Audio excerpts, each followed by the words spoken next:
Nope. And Derek Carr said we adding more good players. Basically, he swapped out Amari Cooper for AB. Mm-hmm. He swapped out Jordy Nelson for Tyrell Williams. He did. Guess what's coming next? Jon Gruden was brought to Oakland by Mark Davis. Yep. One reason. He was given $100 million. Skip, not to miss the playoffs, to see the transition to Las Vegas, and to get this team to a Super Bowl. Yep. Derek Carr, they got a bachelor party scheduled, I think, for 2021 in Vegas. You about not to get an invite. Little do you know, if you do not perform well this year, Skip, does he know he's not making the trip to Vegas? Does he understand that? Because he's not. Jon Gruden doesn't believe in you. Now, he's going to give you every opportunity to succeed. You look at what he's done from AB, you look at what he's done with Tyrell Williams, you look at some of the moves he's made at running back. He's going to give you every opportunity to succeed. But succeeding is not going 9-7. Even if you make it to the playoffs, Skip, Jon Gruden is the type of guy, he's got to have deep down belief. Yeah, we went to the playoffs, but can I win 2-3 games in the postseason? Yep. And I don't know if he really truly believed that about Derek Carr. Derek Carr had that one season in which he was an MVP candidate. Ever since then, for whatever the reason, you can say, well, he was injured and he didn't have this, and you could say the turmoil around him. He hasn't been that guy. So I do not believe Jon Gruden is 1,000% sold on him, and he's not going to be able to come to the bachelor party in Vegas if he doesn't pick it up. He doesn't do bachelor parties. I don't think so. He doesn't. Well, he's not going to be no party. Huh? He doesn't strike me as a I mean, hold on, Skip. guy. Look, if you my best friend, I understand you married and you got kids. If you my best friend, I say I'm having a bachelor party, I expect you to be there. No, I'll come to the wedding. No. Skip, baby, Would you you come to even the go to the bachelor wedding? party. Yeah. You'd go to the wedding. wedding. Oh, They that's got good wings, Skip, where the place I'm going. The food is excellent. We've heard this argument before. The food excellent. The food. It's great. I 1,000% agree with everything you just said except the bachelor party. Except. I know Jon Gruden, and I'm pretty sure he's not sold on Derek Carr. And the tipping point to me was that post, the I'm watching you, I'm looking at you gesture. Jon Gruden will not like that. No. But the reason he posted was because it was reported that Jon Gruden was going to have Kyler Murray in and Dwayne Haskins in for interview sessions, getting to know you sessions. And it just sends more messages that Jon Gruden is still open for business. Yeah. You know, like, I'm going to check. Now, neither Kuiper nor McShay have a quarterback going to Oakland in their mock, their first rounds, but they got a bunch of draft choices, as you know, starting at, 4 and then 2 later. Well, unless he's going to give them all up. Yep. I don't even know why he got Kyler in this building. He going to give up all them first-round picks? Is he enamored of Kyler Murray? I wouldn't doubt that. Skip, he's got 4th. He needs to have the number 1 pick. Okay. So if he gives them all up. Okay, I got you.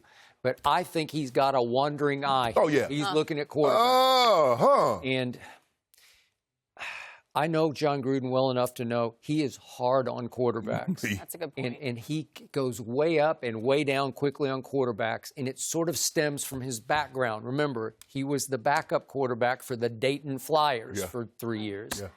And he was a wannabe, and his dad was a coach at Notre Dame, and he wanted to be that guy, and he couldn't be. So he's a frustrated, undersized little quarterback. Right.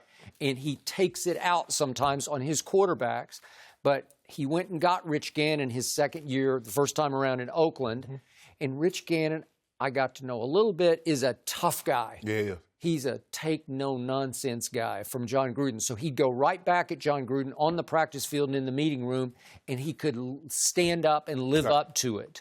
And the team was loaded, as you know. Yes. That team was loaded, and then he went he got traded away, as you remember, to another team that was even more loaded, and he beat his old team with that team, and it had Brad Johnson already there at quarterback, a veteran, been there, done that, been around quarterback. Those are who are best for Jon. Right. Derek Carr is, look, I'm a fan of his on and off the field. Yes. And he was an MVP candidate 3 years ago for a while. And they had a miracle run for a while. And then I can't defend the performance after that. But what happened was, Jon Gruden, you're exactly right. He was given $100 million to start over. Yeah. And if you want to nuke it and burn it to the ground, burn it to the ground. So he evaluated Khalil Mack and said, he's not my kind of guy. His motor doesn't run hot enough, long enough for me. I'm trading him. Right. And he got a lot back for him. Right. And then he took Amari Cooper, and he got a first-rounder back because Amari doesn't play with the passion that Jon Gruden wanted Amari Cooper to play, wanted that guy. So he got AB. Hardest practicer I've ever seen. But see, the thing, Jon got spoiled because he worked with Jerry Rice. He worked with my brother. And he thinks everybody's going to have that type of personality, Skip. And guys come in all personalities in all different types. Some guys are quiet, some guys are outspoken. All right. But Jon is who he is. Okay. And I don't know if the personality that Derek Carr is going to fit with Jon because Jon wants to win. He going to grind. And Skip is never going to be good enough. That's the first thing. It's never going to be good enough. Yep. So it's going to be but I really want to see what Jon Gruden does with that Chicago Bear pick. Because I want to see the Khalil Mack. Really? He better get a Khalil Mack, Skip. Okay. You gave up a potential Hall of Fame player for what? Okay. I will bet you Jon Gruden has already fallen in love with one of these draftable quarterbacks. I will bet you he'll pick somebody. I don't know if it's Dwayne Haskins. I don't know if it's Will Greer. I don't know if it's Daniel Jones or Drew Lock or somebody he's fallen in love with. But maybe I don't know. I wouldn't be shocked. I would not be shocked. You think he'd go at 4? If he fell in love with Dwayne Haskins, I don't know that he would. I don't know. Well, if he takes a quarterback at 4, it ain't going to be no look. I know. That right there. You're going to be looking. He's going to be more than looking. Right? Yeah. Huh. He's going to do another picture where he's looking at him like this here. That is true. Would they keep Derek? Would they trade Derek? I wouldn't be shocked if there's a draft night trade. Skip, you took the words right out of my mouth. I'm not so sure he wouldn't be willing to trade Derek Carr the day of the draft. He might. Wow. He might. He wants to start it over and build it his way with his guys. And it just strikes me from a distance that Derek Carr is not his guy. Simple as that. Well, he started early. He got rid of Coop. He got rid of Khalil Mack. Reggie McKenzie's gone. He's going to do it his way. And he doesn't care what we think about it either. Nope. He does not care. No, he's not. Gruden is not easy to play for. I mean, you talk to those guys at Tampa, they'll tell you. He's not easy. But you got to realize what he was dealing with. You know, Sapp, you can't rub Sapp the wrong way because Sapp ain't got time for nobody. You know, Simeon Rice was doing his own thing. Brooks, he was the easiest one. Brooks was the voice of reason to try to. Derek Brooks is his own man. Yes. You don't. You don't cross. And you just leave that alone. Yes. He's more apt to deal with. He had problems with the offense. He did. Had problems with Keyshawn. Did he? He did the quarterbacks. That's something that he's with every day. The defense, okay, Monty, you handle that. You deal with that. I ain't got time with that. He did more than handle it. Derek Brooks continues to insist. Greatest defense ever. No, Brooks. Brooks is wrong for that. I know he's watching, Skip. Brooks, you dead wrong with that one. Uh-oh. No, your defense. You're going 2,000 Ravens? Oh, 2,000 Ravens, absolutely. Absolutely. That's what the numbers say now. Hey, you know, sometimes people lie. But them numbers, they don't know who telling them. All they do is, what? 10.6 a game? 5 shutouts? What? 900 yards rushing in 16 games? I think the 2002 Tampa defense got overshadowed by the 2000 Ravens. They should have. No. They should have.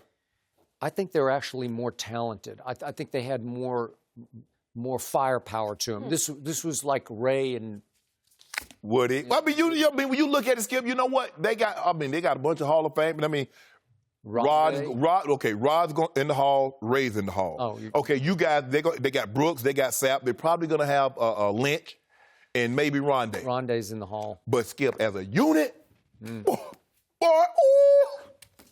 we jump on you early, Skip, it was over. It was over. We get 7. You went for a great ride. No, don't do that. Oh. Don't do that, Skip. Went for a ride? Skip, Was it not a great ride? Skip, I drove a little way. I was going to say, at least No, I ain't drove- I ain't some drove- of the Big way. play, Shay. Skip, you know. One play, Shay. You know how you go on a cross-country ride. You know, okay, we're going to split turns driving. Yep. Okay, I drove an hour. You drove an hour? I drove an hour in a 23-hour Take a drive. nap. Yeah, that's it. You were there for the ride, though. You're part of it, Shannon.